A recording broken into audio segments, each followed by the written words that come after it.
computing, rethinking the patient record. So I am part of the team that did the original Watson Jeopardy. I was not there when they were working on Jeopardy, but soon after I joined. After Jeopardy, we started to think about what do we do with this technology. Of course, we can sell Jeopardy playing game software, but we didn't want to do that. So we started looking at medical domain and how we can adapt to medical domain. So first thing to do is to do question answering just like in Jeopardy in medical domain. Yes, we could do that, and we started doing that. But also, once you look at medical domain, the first thing that you notice is that the patient record, the electronic medical record of a patient, is a very critical piece of data. It contains an enormous amount of information, critical information for patient care, and Watson needs to be able to process it and understand it and do something with it. And when you're looking at it from a different perspective, so in other words, Watson was adapted to work on medical text, like textbooks, papers, and so on, but also on electronic medical records. Myself and my team, which I built over a period of time, is working on electronic medical records. So that's what I'm going to talk about. And in fact, I really mean by this, the rethinking the patient record is an important thought. Hopefully, along the way and maybe near the end, I will come back to that. Today, electronic medical record is a pieces of bits and pieces of data that's sitting out there. And it requires somebody to interpret. And it has to be a human being. And it's very hard for human beings to actually find information, do anything useful with it. It's an extremely hard job. So the electronic medical record in some sense has to change. It has to become an active entity that provides information that care providers need, but also it needs to become something that watches out for the patient, so to speak. And it may not, all this what I'm talking about is a vision, so it may not come through in the presentation, but the presentation is more about why we are doing, what we are doing, and some analytics. Obviously, you're informatics people, so we should talk about analytics, what methods we built, and what results we got as a result of that. All right, with that introduction, let me start with some general introduction. So if you look at what happens in an internet minute, this is not my slide. This is actually produced by Intel Corporation. And a tremendous amount of data is being recorded, and the data online is growing tremendously. So just to get a sense of what's happening in 1 minute, one internet minute, 4.1 million Google searches are happening. This is actually 2-3 years old already. So the current number must be even larger than that. There's no doubt about that. 4.1 million searches every minute on Google. And here is another interesting one. 100 hours of video is uploaded to YouTube every minute. Every minute, 100 hours of video is being uploaded.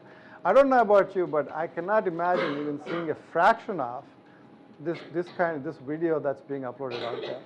All right, and apparently all digital data created reached 4 zettabytes in 2013, and you can take this as a homework assignment to go and figure out what zettabyte means, but it's a tremendous, huge amount of data that's going on. The point of it is that there is a huge amount of data is gathering there, and we as human beings have a hard time being able to use that. So if you think that this is all internet and videos, YouTube videos, I'm not interested, let me give you some samples of other pieces of data. On the P53, the tumor suppressor gene, this was in 2012, so it's really old now, 3-4 years old. Even by the time, every year 6,000 articles are being published on this one gene alone. And it must have grown a lot, and anyone who's working in genomics and oncology, I'm sure they have no time to see what's going on in all of these or in even some of these papers. So one more last thing, this is something that actually motivates me a lot for what I do, is that the preventable hospital deaths in US have increased by 5 times from 1999 to 2013. It's now, in 2013, the number of preventable deaths in hospitals is reached 440,000, about 500,000 now, okay? 500,000 deaths every year. Now, does anyone know how many people die from automobile accidents in the United States? Any guess? Let me tell you, it's about a tenth, in fact, less than a tenth. About 38,000 people die in automobile accidents every year now in US. And the more important thing is that the curve is actually going down. In other words, the number of deaths per year are going down. In spite of the fact that there are more cars and more people driving in the United States, the number of deaths are going down because of safety programs. But this number is going up, actually. So here's an example of what happens. Here's a nurse who, in the top, she says, I was supposed to administer chemotherapy to a patient. Even though I tried hard, I couldn't figure out from the chart what kind of cancer the patient had. So here's a poor nurse who's trying to administer chemotherapy, and she could not find from the record. So what's going on with all of this? It's a tremendous amount of data.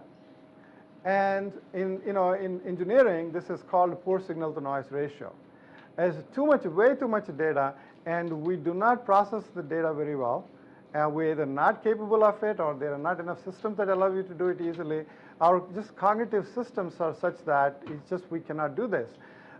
So the signal that we need to observe from the data is very hard to get at. So this is the real problem. So how do we solve this problem, right? So this is important. We need to solve the problem in order to address improve our own ways in which we work, but also to improve things like the number of preventable deaths. So Watson to the rescue, right? And so Watson is capable of processing large amounts of data and provide insights into it. So that's exactly what we started to do. And as I said before, we started to apply Watson technologies to electronic medical records. And as we went along, what we quickly realized is that we have an opportunity to rethink the patient record, not in the sense of bits and pieces sitting out there, but a system that gives you insights in a couple of different ways. It allows you to see a synthesized result from the patient record. For example, in this case here on the right-hand side, on your right-hand side, what you're seeing is the summarization of a patient record that includes a generated problem list. We'll talk a little bit more about the generation of the problem list, but that allows you to see a quick summary of what's going on with this patient. And on the other side of it is the data is thoroughly analyzed and represented as, think of it as a knowledge graph. It's a knowledge graph about a single patient, and the methods that built on the top of it will allow you to retrieve information from this knowledge graph in such a way that it gives you the precise information that you're looking for. Not noise, not dumping a bunch of stuff at you, and it does not miss anything, but it gives you a precise answer. So if you have a question that says something like, has this patient been given this treatment and what was the result, the system will come back and give you the precise answer related to it and not just give you a list of procedures or a list of medications or a list of symptoms. So the way we think about it is that the system needs to be able to synthesize things from the patient record that will help you treat patient. Also, it will allow you to, it gives you insights, precise, deep insights that you're looking for. So this is the outline of the talk. We covered pretty much top two bullets, and the third bullet, we're going to talk about the electronic medical record analysis, how we analyze a patient record, and what kinds of insights we bring out, what kinds of synthesis we do, and the methods for it. So in order to do this work, in order to set and define a problem, you have to define a context. So we decided to define outpatient treatment of a patient as a context. So when a physician treats a patient in an outpatient setting, they go through several steps. They go through a visit preparation step, they go through history and physical, they do an assessment, and then they come up with a plan. As they go through these steps, there are several kinds of information needs the physician experiences. They need to see what are the active problems, for example. They need to know what the chief complaint, why is this person here, and what the past medical history or current medications are. Explore questions related to diagnostic test. Has this diagnostic test been done before? What was the result if it was done, and so on and so forth. So our system would provide quick and accurate insights into this EMR in response or to satisfy the needs, information needs of the patient, of the physician, as they go through this workflow. Right? So that's the idea, and let me get down to a system level discussion. Now you're wondering, so okay, all this high level thing is good, so what does this system do? This as a system, the Watson Cognitive Computing for Electronic Medical Records, what does it do as a system? So it takes in the entire patient record, the longitudinal patient record that contains free text, it contains all the structured text, the medications, procedure data, everything, it takes all of that. Except it does not at this point consume, my system does not consume images. Even though the IBM has technologies for image analysis, my system doesn't do that. My system will look for reports for images, image analysis, and not for images themselves. And so it takes that as a single one big record using HL7 CCD standard. So because we need to have some standard way of taking the input, so that's how we do it. So we don't plug into Epic or we don't plug into Cerner directly. One is expected to pull the record out in certain format and feed it into our system. So once that is done, then we do things like generated problem list. We generate the problem list or we synthesize the problem list for the patient. We provide a record summary, and we support search for that. And in an advanced, what we are working on, where we are heading towards is being able to support natural language question answering and advanced summaries that will focus specifically on specific diseases. So this is how it looks like, and our system obviously uses advanced NLP, information retrieval machine learning algorithms that are typical in the Watson system and Watson technologies. So what's an EMR? For most of you who are working with patients and so on, it's very familiar to you, but let me just reiterate and ensure that you see what we work on. An electronic medical record contains different kinds of data in it, and one of them is the free text, the clinical notes. These are the notes that are written by physicians and nurses whenever they have a patient contact. After the patient contact or during the patient contact, they are supposed to write a note which looks like this in a plain, clear text. There is no structure to it. There's no coding in there necessarily. So you have that, and then there is all the structured data, which looks like a table with specific headers. In each column, you know what the information is supposed to be. That may also contain natural language text, which you need to process, but at least you know what's supposed to be in that column. It's medications, labs, and procedures. There are a whole bunch of stuff like that. So we process all of that. We take that as the input. So what do we do first thing? First thing we do is that we need to identify various medical concepts. Again, I'm sure a lot of you are familiar with it. Things like, what terms represent. Terms are, words or phrases. A term represents, if a term represents a symptom, or whether a term represents a disease, or whether it represents medications or modifiers.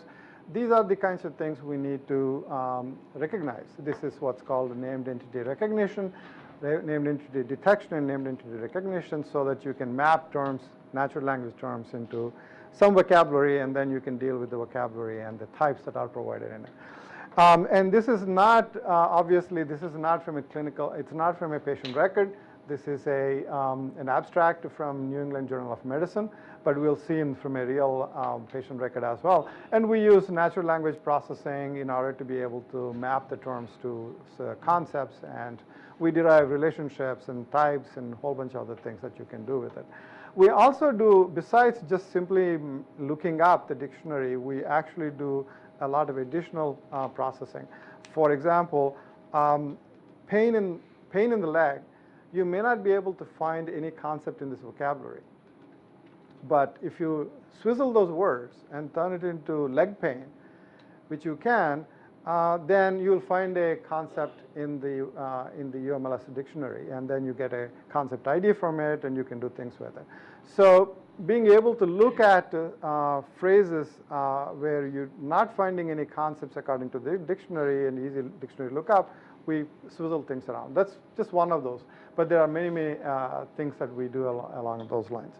So here is a real clinical note. This is from, by the way, I should also say here that we work with 2 hospital systems, Cleveland Clinic and also Veterans Administration. So they have generously given us de-identified records, and we work with them on a weekly basis. So I have my counterparts in these organizations who work with me on the project.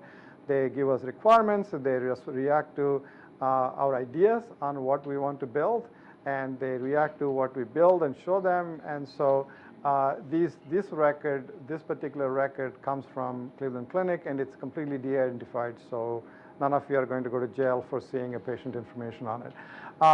And so all the different colors are different concepts. Every different color is a different concept. Large number of concepts. And so just to simplify this a little bit, it's the same note, but I just simplified it so that you only see 2 things, the sign or symptoms and disease or syndromes, which are 2 probably most useful concepts. So as you can see, our system can find them. So this is our foundation. This is, besides sentence segmentation and parsing, tokenization, sentence segmentation, parsing, so the first thing. And then after that, this is the mapping to concepts is a foundational aspect of our work. And this is all comes from, this is a common Watson technology, Watson NLP foundation. On the top of that, we also do some specific things for EMRs. In particular, we need to deal with abbreviations. Abbreviations are very different in patient records than in medical text. For example, when you say PT, it's a patient, and it's always the case, almost always the case in patient records, but you will never actually find that, very rarely if any, in the medical text, especially definitely not to stand in for patient. So we have to do some additional abbreviation expansion. We have to deal with the negation. We generally, Watson NLP has the negation support already, but the negation here comes in very strange ways in a patient record. We need to identify what are the different parts of this note, because there's a part that talks about chief complaint and family history and the assessment and plan. So we identify different sections, or first identify them and then label them as what they are out of a set. These are the kinds of additional analysis that you need to do before you can build other things on the top of that. But let me talk about patient record summarization. So this is one of our outputs, if you will, is a patient record summarization. Text summarization, those of you who have been working on NLP, know that it's a very old problem, and there are many, many solutions that exist with varying degrees of accuracy. Basic idea is to, shrink it down to the smallest possible without losing coherence coverage and without missing any events in the history of that of the story. So we apply that to patient record summarization. Well, patient records are very different in many ways. One is that the clinical text is non-standard. It's not like storybook text. It's very different. Problem list is critical. Problem list is the list of diseases, sometimes unresolved major symptoms also, and also some procedures, but let's just stick with the diseases. If these are the set of diseases of a patient that require care and management. That's a critical thing. The care and management is a critical thing. Now, sometimes some of the diseases come and go. So, somebody may have flu, may have very bad flu. That's a problem for you at that time, but after a few days, so hopefully it goes away, and so it's resolved and gone. And that's not necessarily going to problem list, because that's a temporary resolved thing. But if somebody had a kidney transplantation, that goes on to problem list. So it is necessary. This is it is really critical for care and management, but it's very poorly maintained, very poorly curated in a patient record. Why? Because it requires a lot of time and a lot of expertise, which is, when you put those two things together, we have a tremendous amount of short supply. People who have a broad, deep knowledge don't have a lot of time to spend on curating it. And then there is a lot of semi-structured data requires a lot of cleansing. Several people talked to me here. I'm talking to some of the faculty here. Everybody talked about inconsistencies, inaccuracies, and the need for cleaning the patient record. That's absolutely true, and we need to do a lot of cleaning and integrate that into the overall clinical notes in our degree. So it's a very different problem. There are a couple of different universities are also working on things like that, but the problem list centered work is very unique, and we are the only ones who are doing it. So just to give you a sense of patient record summary, what does it stand for? What does it mean? This is how a patient record looks like. If you just take a patient record, this is how it looks like. It contains lists of things. It's got all the list of everything here. You got medications list, you got lab tests, assuming all of these things exist and not missed. Let's assume everything is clean and properly documented. We have that, we have clinical notes, we have procedures, we have vitals, and there's others also, allergies, social history, demographics, a whole bunch of stuff. All these different pieces of data that's sitting around, and that's what forms a patient record. So what we are trying to do is that we are trying to create first the problem list, generate a problem list, and in addition, we want to relate that each of the problems to other clinical data in the patient record. So if the patient has diabetes, that's a problem for the patient, or a disease for the patient, the patient must be taking some medications. Hopefully they're taking some medications. And those medications need to be linked so that when you ask for diabetes information, we can give you not only diabetes, the fact of what type of diabetes they have and the code for it and so on, but also we can give you other medications that patient is taking for diabetes. Similarly, labs. There are some critical labs that are indicative or very closely related to this particular disease, and we need to be able to show you that. So these relationships form some sense a semantic web or semantic network, or the more fashionable word for it is knowledge graph now. So you need to rebuild, in effect, a knowledge graph from these pieces of data that's in there. That's what we do here. And we also link to the diseases to the clinical notes, so you can see what are the clinical notes that discuss this particular disease, and you can go directly there. So this is our patient record summary, and it's a problem oriented because it's centered around the problem. So so the question that you might ask is that as a method, how do we generate the problem list, which is synthesized by our system? So we use a fairly classic machine learning algorithm, machine learning method. The cleverness comes in feature engineering, of course. What kinds of features we found, and how did we make sure that these features actually help and work, right? So we start with when we take the EMR, and we also take, it contains notes and all the information I talked to you about before, and we do this foundational processing, NLP processing. So we have all the concepts identified, et cetera, et cetera. So that happens first for both clinical notes and for structured data. So after that, we enter what's called a candidate generation stage. These words are typically used, these are the Watson lingo, if you will, the candidate generation, feature generation, scoring, weighting, especially candidate generation.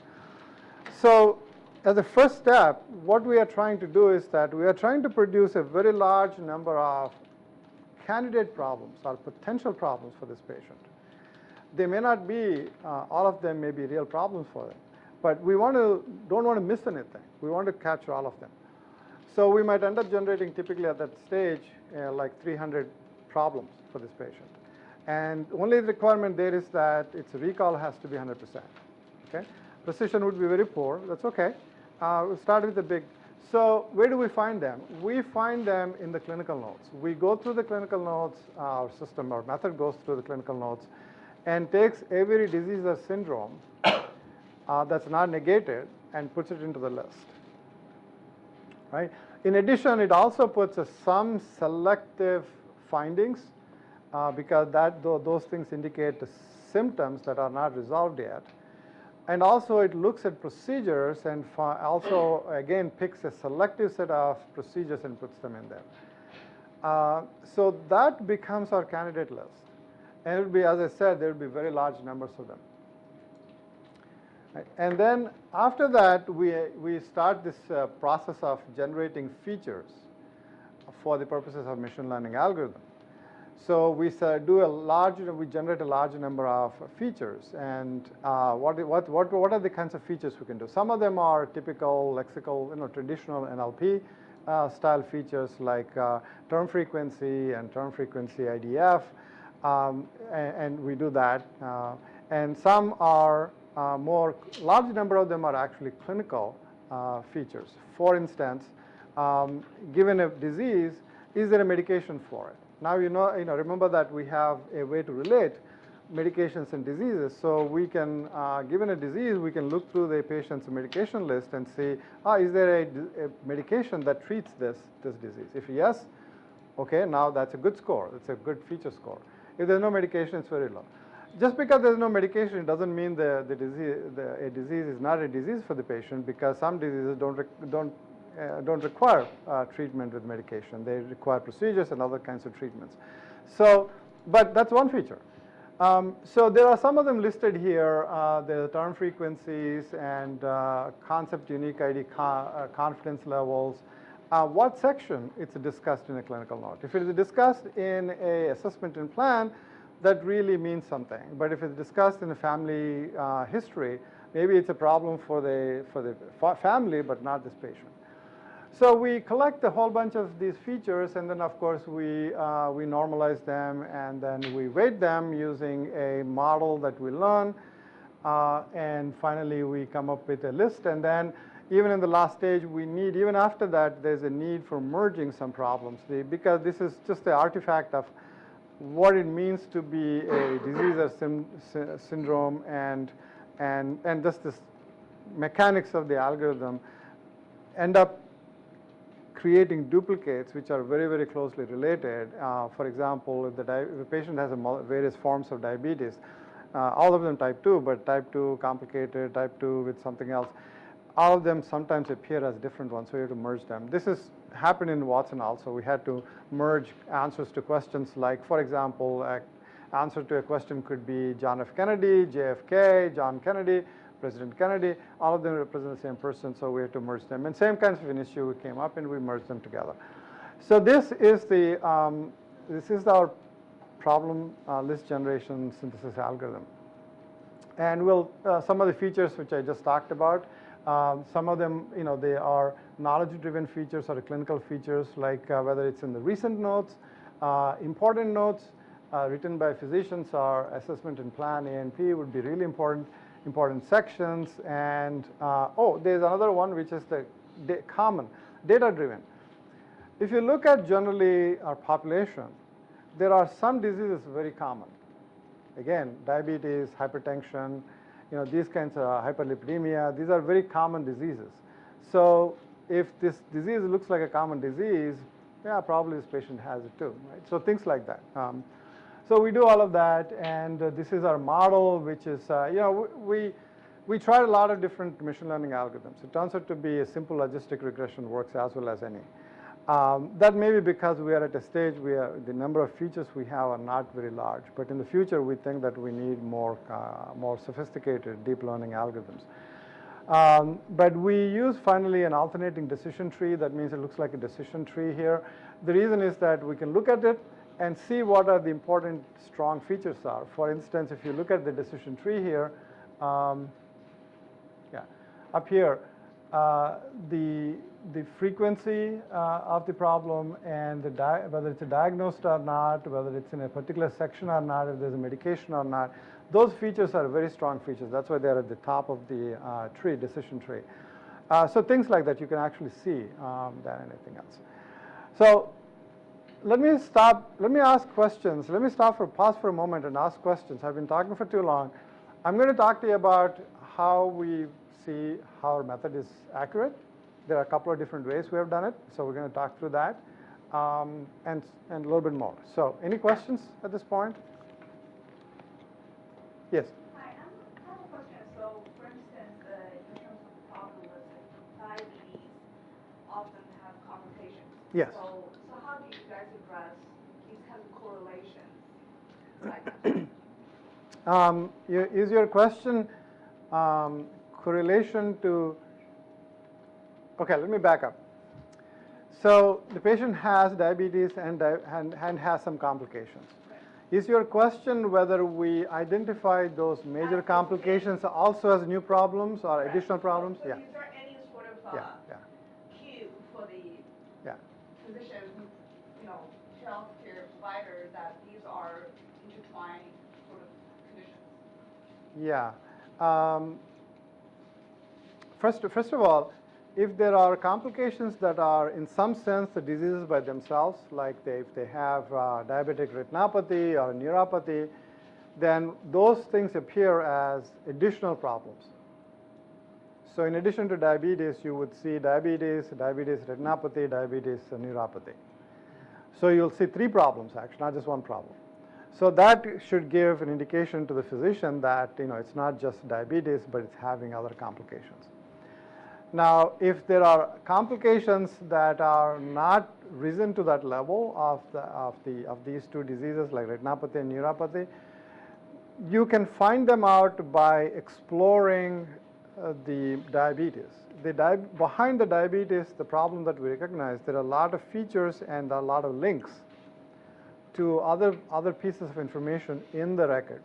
So you can explore that. For example, you can go and see where was diabetes discussed. And you can see most recent discussion of the diabetes, most recent progress note you can see.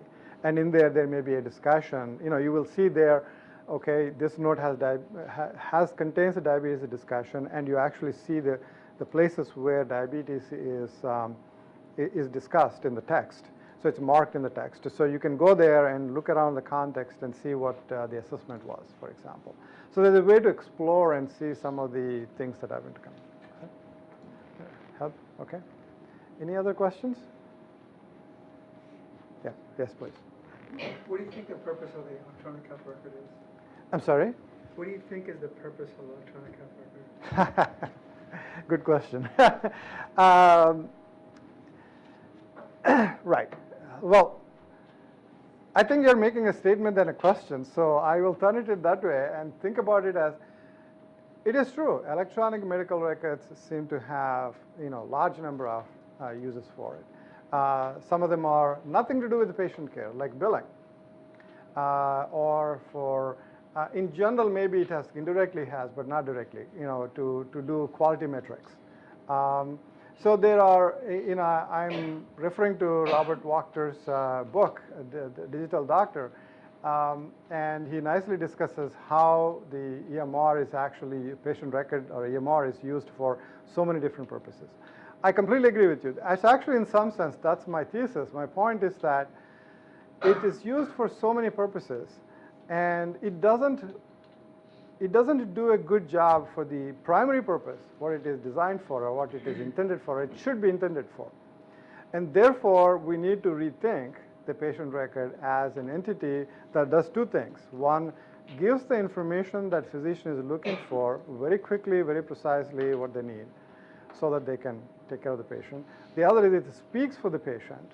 So it can do, you could have an agent, a software that analyzes the patient record when nobody's looking at it and finds out things that need attention.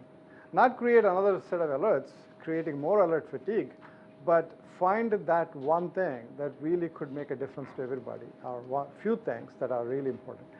So my sense is that, yes, there are all these different purposes. I'm not saying we should be of any one purpose, but what is missing is that a layer on the top of the data could be for multiple purposes. There's absolutely no doubt about that. You can use the data for many purposes, but what's missing is the layer on the top of that makes the patient record usable for the right purpose in the right way. So I don't know whether you agree with me on that or not, but. Do you think capturing a patient's story and filling in knowledge gaps are 2 of the primary purposes of an EMR? I'm sorry, say that again. Do you think capturing a patient story Yeah, and filling in knowledge gaps, filling in the knowledge graphs. those two attributes, do you think Those- those are the two most important things of an ER? First part, I totally agree with you. First is capturing all the patient story, whatever, whether they're talking about their life, what's happening to them, what's bothering them. It's absolutely true. Creating the knowledge graph, filling in the knowledge gap. Whose knowledge gap is it? The providers who are providing the care. Ah, okay. Yes, absolutely. The knowledge gap is what I call information needs. Yes, absolutely. Yeah, I agree with that. And in fact, it needs to be more than that, but yes, I agree with that. Yeah. Okay. Go ahead. So I kind of think about, that Ebola virus event in Dallas. What they said is Yeah. that they have all the information in the Yep. computer system. Everybody relies on the computer system, and then there's no Yeah. communication between Absolutely. human beings. Yeah. That caused the problem. I think, this is a great, direction that you get everything in your system. But how do you sort of prevent those kind of situations? Yeah. No, I was just talking to other faculty members earlier, and I remember this very well. I did not use it here, but I usually use it in the beginning of my talk. Edwin Thomas, right? That's his name, the patient, first Ebola patient. And in his record, this is New York Times reporting, in his patient record, when he came for the first visit, nurse took the temperature, and it was 101.7 or something that exceeded the threshold. I forget exact number it is. Say that it's maybe 102.7 or something. It exceeded that particular threshold for Ebola. And then right after that, the physician who saw the patient, this gentleman, wrote in their clinical note, no chills, no fever. Wrote no chills, no fever. Right? So right there is a conflict. There's two pieces of data that are conflicting with each other. And think about a system that can actually find this. And in fact, I would add additional requirement on the system that not only just find that conflict, but it should recognize that this conflict is very important. Because this, EMR and like anything else, there's a lot of stuff in it, which may have a lot of conflicts and it doesn't make any difference. Sometimes we see, gender being represented incorrectly in a patient, or age is different, wrong, and there's so many things that go wrong in a patient record. Some of them may not make any difference, but in this case, this is really vital, a critical conflict, right? So we need a system. This is what I mean by speaks for the patient. It should be looking at all these things and matching them up and say, I see a conflict here, and this could be really important. It may not be able to find it right at the moment when the physician is typing in, maybe lack of time or whatever, but by afternoon, it should check this out and say, call this person back and bring him back into the hospital. So we don't do this yet, but this is the kind of where we need to get to. In order to do what we want to do, you need to do all this kind of analysis. You really need to understand at a mission readable, mission analyzable form what's going on in this record. Then only you can do this analysis. That's my point. Okay, so let me get back onto talking, continuing here. So coming up with a method is great, but in science, obviously, we need a way to show that it performs reasonably well. So we did actually two different methods. One method is for creating gold standard. So we have fortunate enough to have a local medical school, and we have a bunch of senior medical students who come with us and do work on a part-time basis. They always seem to need money, so we're happy to give them some money and help us do what we want to do. So we give them these patient records we got from Cleveland Clinic. We gave them these records and made them sit and study the whole thing and create a problem list. So their task is to do a chart review and write down the problems list for it. So we gave each record to at least two students, and they go through the whole thing and independently create the list. And then an MD who's on my staff, she looks at both of these two things and compares them, resolves the differences. They actually resolve themselves for a while, and they come back to her anyway finally, and she adjudicates that list and says, okay, I think we agree with it. But that's not the only thing. Actually, there is a paper that we want to write on this. That's not even the end of it. There's more to be done there. But that's how we first started with our gold standard. So we have 358 EMRs, each with a problem list that's been created like what I just discussed. Out of that, we use 278 of them for training. For the results that I'm showing you, we also do 10 by 10 crossover, and then we do that also analysis also. But 278 and 80 are used for testing purposes. Okay, so these are the distribution of it. That's not as interesting. But here is the, I assume everybody is familiar here with recall precision, and for people who are more into science, I also put the sensitivity and specificity definitions in here. So, so our accuracy is, recall is 0.7, precision is 0.73, and F1 score is a, which is a harmonic mean of those two things is 0.72, right? So this is what I mean by balanced. What I mean by balanced is that we have a threshold we can set. So let me tell you how this comes about.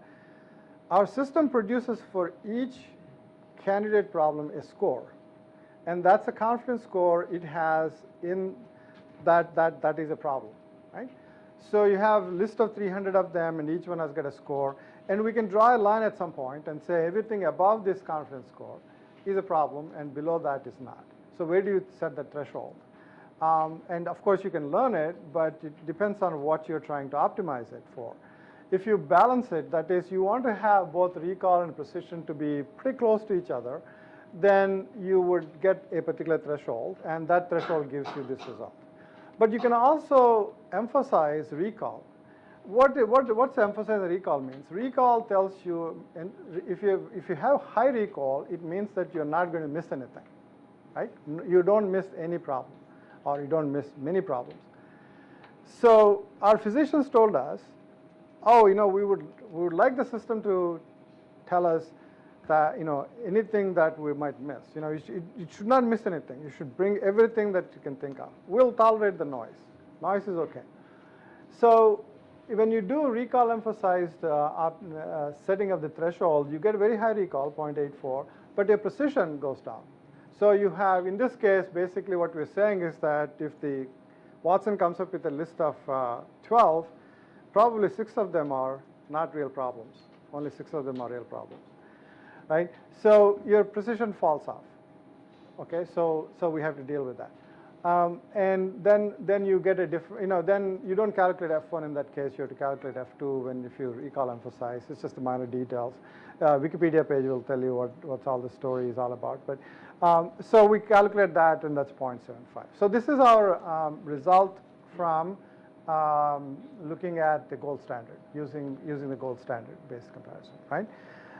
By the way, we are working on improving it. Now this number is actually gotten close to 0.76.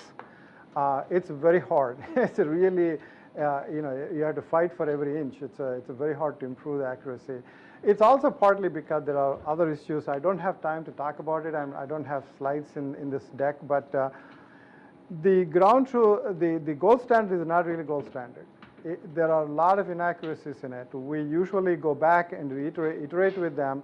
Once we generate our list, we take it back to them and say, hey, look at this, and what do you think about these things? Your gold standard initially says these are wrong, but they look right for, when we look at the record. What do you think about it? And they look at that and they go back into the record and come and say, yeah, you're right. System is actually right, and so they change the gold standard. So it's a very tricky business, to create this one, especially because it's very subjective. But then we also wanted to do another way of assessing it. What ultimately matters is what physicians think about it, whether physicians find it useful or not. That's real ultimate test. Gold standard, we can discuss it for as long as we want, and we can improve the gold standard and so on and so forth. But the real thing is that, do physicians like it? Do physicians find it useful? That's really important. So what we did is that we did an experiment with Cleveland Clinic physicians. We asked them to do a chart review, as you see here. So we started with the EMR, and we asked them to do a chart review and create their own problem list. So we have a problem list created by physicians. By the way, we tell them that this is for general health assessment of the patient, not for particularly treating for a particular disease. So they know that what the context is, and they create their list. And we create, of course, we take the same EMR, and Watson automatically generates a list. That's the Watson problem list. And in the EMRs, usually there's also space for entering problems, and people do enter some problems in it, and sometimes they do curate it. So there is an entered problem list. That is, what's the problem list is already in the EMR. So we have 3 lists, and we asked the physicians to compare these 3 lists and rate the 3 lists on a Likert scale of 1 to 10, 10 being the best, 1 being the least. And we asked them to say how useful each one of these lists are, each one of these lists are for the task of general health assessment, right?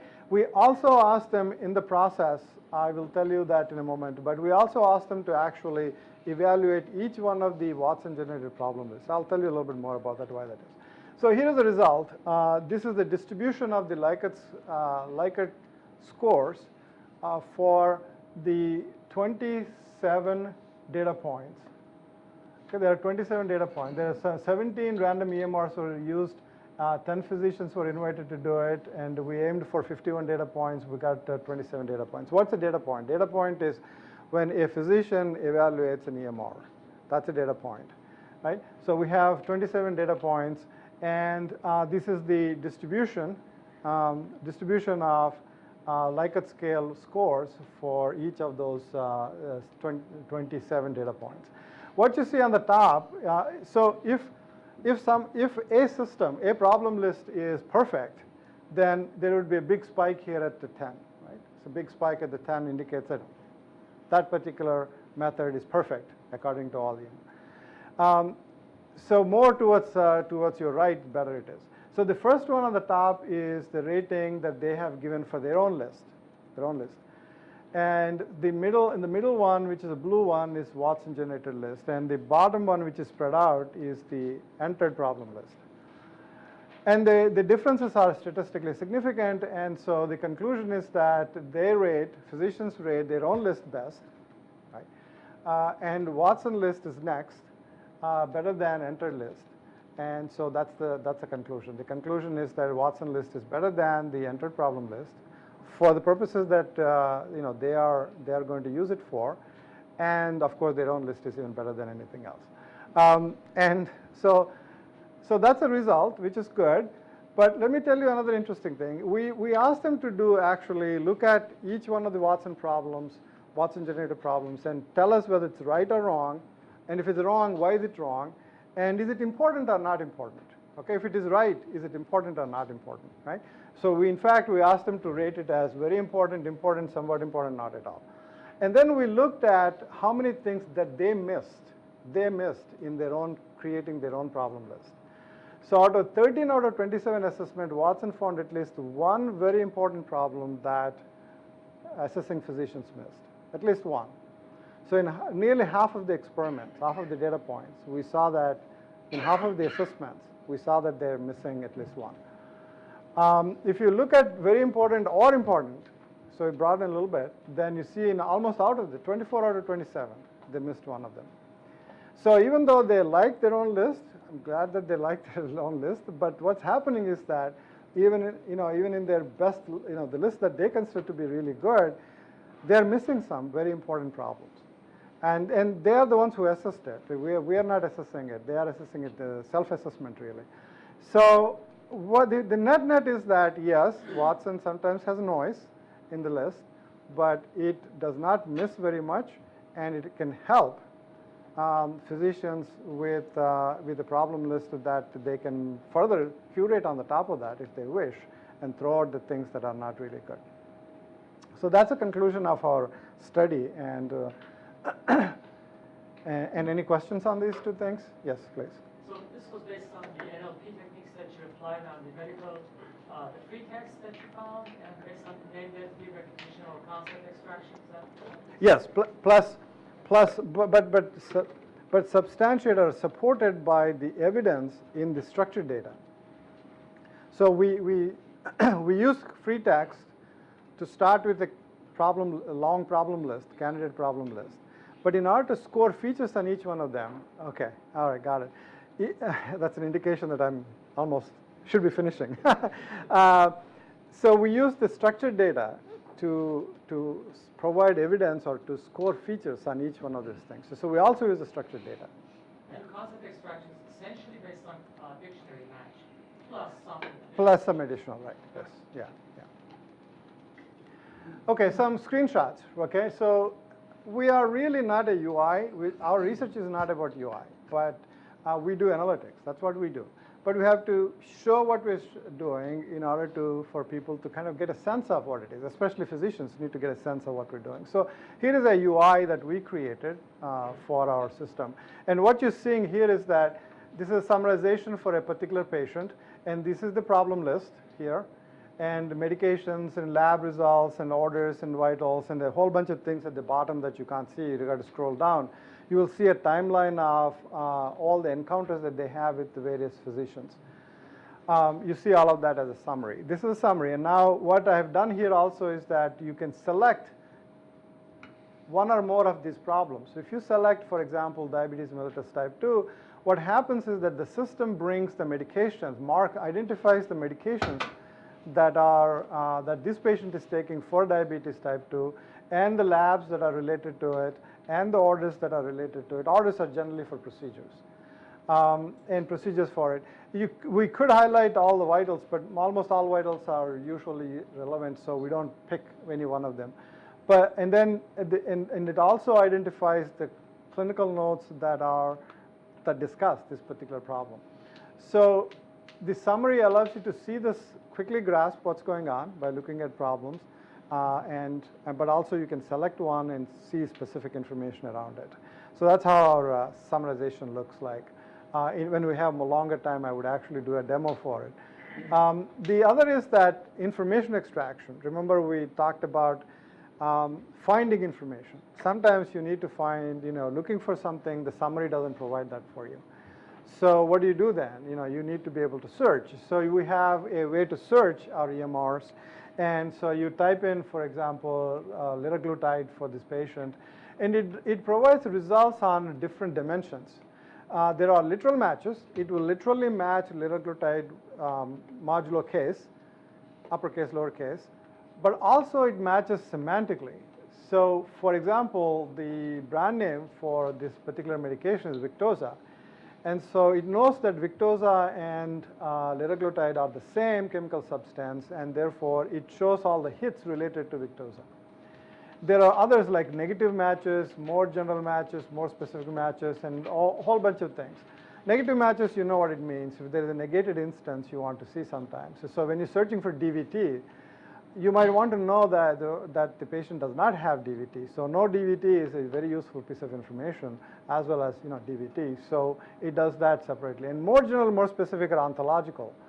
UMLS has got ontology, right? As you go up the chain, it becomes more general.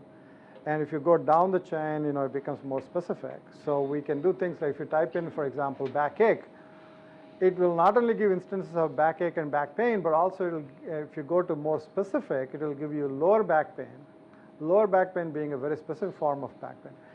So this is the kind of a thing that you can do. And in this case, for example, by searching this, you can find the passage related to assessment and plan where it says start Victoza. Victoza is highlighted, and what the physician wants the patient to do for that, or what's the plan for it is very clear.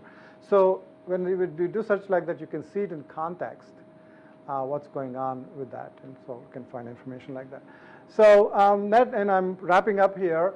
So what we have done with all of this is that we're showing that we can extract longitudinal themes using text analytics, using NLP with reasonable amount of accuracy, and it works pretty well on actually different EMR systems. We tried this on the VA data, Veterans Administration data, besides Cleveland Clinic, and we also tried on other client data, and it works pretty well actually. So we show that an abstracted summary can be created by integrating analysis of text and structured data. Clinical results, obviously, we think that this is a viable method of curating problem list, and automation can identify problems that may be missed by physicians. So I think this can be a sound basis for automated patient record summary. So this is our key results from here. And this is the team that's been working on. There are a lot of MDs and PhD, a couple of MDs and PhDs and engineers on this. So there we go. Any final questions? Excuse me. You Yeah. mentioned that IBM acquired Merge, if I'm not mistaken. Yes. So, is it related to IBM Watson? I mean, are you planning to integrate IBM Watson with DICOM images? And if it is it related to the DICOM reports, or you're going to do image processing with IBM Watson? You may have missed when I talked about it earlier. In IBM research in particular, there has been a significant amount of work in doing image analysis. So there's that set of technologies, and then there's this set of technologies which processes EMRs. So in Merge, what we are doing is that with the future Merge solutions, what you're going to see is that we will begin to apply. Not only you will see what Merge does, which is present this images, but you will see the problem list for the patient coming up side by side. So you can explore what the patient condition is besides seeing the image. And that's very valuable for radiologists because they want to know what's happening with the patient because while they're looking at the image. In addition, also the image analysis itself will help so that it will suggest, given this image, these are the things I found a doc, and see if you see the same thing or what do you think about it. So it kind of assists. So in all of the Watson solutions, fundamentally, we are not trying to replace humans. We're not there yet, and besides that doesn't seem to be a good idea. When humans and automation work together, that works well. So we are trying to assist cognitively, in cognitive tasks, physicians who are working. So Merge solutions are going to have our image analysis work plus summarization work and all the good stuff. Yeah. So is there a place where physicians actually use IBM Watson for their practice, for the care of the patients? Yeah, there are a couple of places, not this one yet. This is still getting productized. It's not reached a level of become a product yet. But we have solutions around oncology solutions. There are two places, MD Anderson here, and also in Manhattan, MSK, right, thank you. Memorial Sloan Kettering, yes. Because I come from MD. Yes, right. Thank you for pointing, MSK. So two places we created oncology solutions. We also have another solution called a CTM, which is clinical trial matching. So we apply, it's a clinical trial matching from the patient perspective. So for a given patient, a physician can say, here's my patient, what are the trials that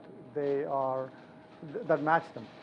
So they can do automatically using our system, find the trials that match. We do NLP on the trial database and then match that with patient conditions. So there are examples of three. Yeah. Yes, go. What criteria do you use to match patients to clinical trials? I wouldn't be able to answer that because I'm not working on it, but it does take a whole bunch of data about their cancer and all the cancer manifestations, what cancer it is, what are the manifestations are, and the age and medications or treatments that they are on.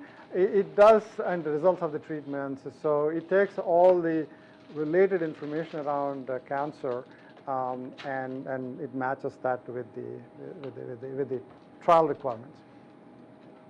A question about the gold standard of Yeah. annotation. Yes. So you said you only have 2 medical students to Yeah. do Yeah, the right. On each EMR, there are a bunch of medical students who work on this, but on each EMR there are at least 2. Yeah. So we know that students might not be as experienced as MD in the clinical knowledge. Yeah. So do you guys do anything to check for the validity of Yes. the gold standard? Yeah. That's what I said. It's actually a very iterative process. In fact, as we practice it now. First of all, senior medical students, they do rounds and everything, and they're actually ready to, start training. They become residents soon after, so they have learned enough. But you're right. We have the MDs I have on my staff. They look at what they produced, and validate that and adjudicate that. So they are actually supervising the result that they produced. And then what we do is, that's what we did in the beginning, but that was not enough. We began to notice that when we ran our system on it, we're at least finding 30% more problems that are actually correct. Because we can go in there and look and see, is this really a problem for this patient? Yeah, it is. So we talk to our MDs and say, hey, we found. So what we have started to do as a process is that after they create the gold standard, we run our system, and then we compare that and see where according to it, what the false positives are, and sometimes false negatives are, and then go back and present them to students and say, re-review this.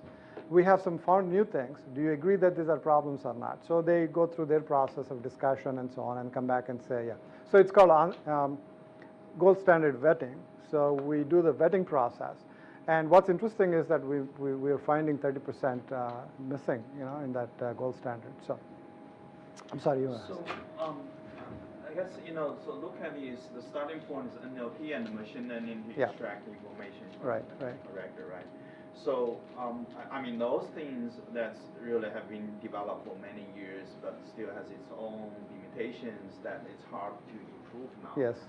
So, once that gets into Watson, do you think the system is still subject to those limitations in NLP and machine learning, or you think the new system actually can somewhat overcome some of those limitations? Good question. Let me see how there are a couple of different ways to think about it. One is that the model has to be resilient to both missing data in the EMR as well as errors in the foundational analytics. Clearly, it has to be, and so our model, we believe, is reasonably resilient. It does get into trouble sometimes, but they're a particular kind. Negation particularly is a problem sometimes. Negation is expressed in clinical notes in a very broad level. They might say, we tested for these following things and gave them an immunization shot. And then they list all the things there. And it's said in such a broad context, you know that when human reads it, we know that the patient doesn't have those problems. They've been checked for those things, and shown to be negative, and that's why they gave the shot, but system figuring it out is harder. So there are kinds of things like this. But our system is reasonably resilient to that. Okay, so that's one answer. But foundation has to be strong. And the way we approached it is that first we assumed our medical NLP is good, and we did all of this. And now we're going back and analyzing our medical NLP to see how good it is. And we are finding that it has got room for improvement. And so we are working on building that, especially a lot of modifiers and a lot of symptoms and findings. It's very tricky to get it right. So we are working on that. Right. Did I see one more? Yeah, okay. Hi, sorry, did you have a follow-up question? Oh, no. Oh, I'm sorry. Sorry. Can you confirm that you guys have been using UMLS as for the disease and the drug as basic dictionary? Yes. Okay. So my question is, I am aware of the limitations of those texts. Mm-hmm. So first question is how are you guys overcoming this limitation? And the second question is about update. So, right? And right, I presume the rules and whatever information you get from the domain experts, they do evolve. Even just within the same clinic, let alone go into a completely different provider system. Can you comment a little bit about your experience with this system's flexibility in terms of adapting to new domain knowledge as Right. So the first UMLS, in fact, what I do, I did not mention this, but what we do, UMLS is notoriously noisy because it's a meta-thesaurus. There are so many vocabularies came into it. It's very noisy. You can pretty much use it for anything you want. So we restrict the dictionary by keeping only those concepts that are found in our medical corpus. So we have large number of textbooks and papers and other medical text corpus. Right? We use that to restrict. If a concept doesn't appear, there's a concept in UMLS, but it does not appear in any one of these books and papers that we have, then we don't use it. We take it out of it. So we consider as if it's not there.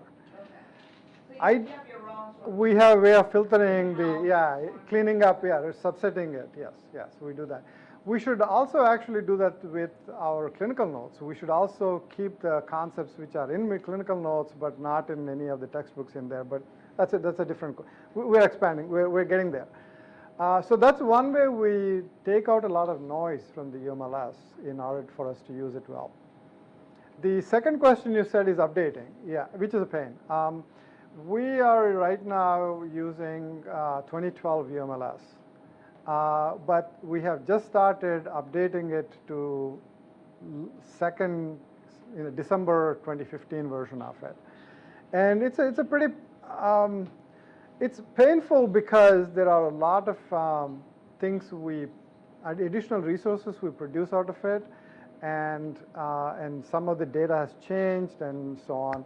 So we are doing it. Let me put it this way, that we are struggling with the process of updating it. But we're updating it. And then that might change our results. As always happens, when you change any of the foundational things, first thing that happens is the result change. And then we've got to walk backwards and say, why did it happen? And so, yeah. Just a quick follow-up to your answer to the first question. I can imagine it's intuitive and helpful for terms to be eliminated if it is not seen in the medical corpus. Yeah. Yet, what is the mechanism for associating those terms with odontology? For instance, if there are terms that are seen only in your medical collection, but not really mentioned anywhere in UMLS, the SNOMED, whatever. Oh, I see. How are you associating these two? Okay, new. Or Yeah. The new things you mean, the new terms we find. We don't have any way of doing it right now. What we try to do is we try to find the nearest concept that we can. And sometimes we are successful because the language patterns allow us to do that. Sometimes we are not. But that's how we do it. Yeah. All right. Okay. Thank you. Thank you very much. Thank you for your time.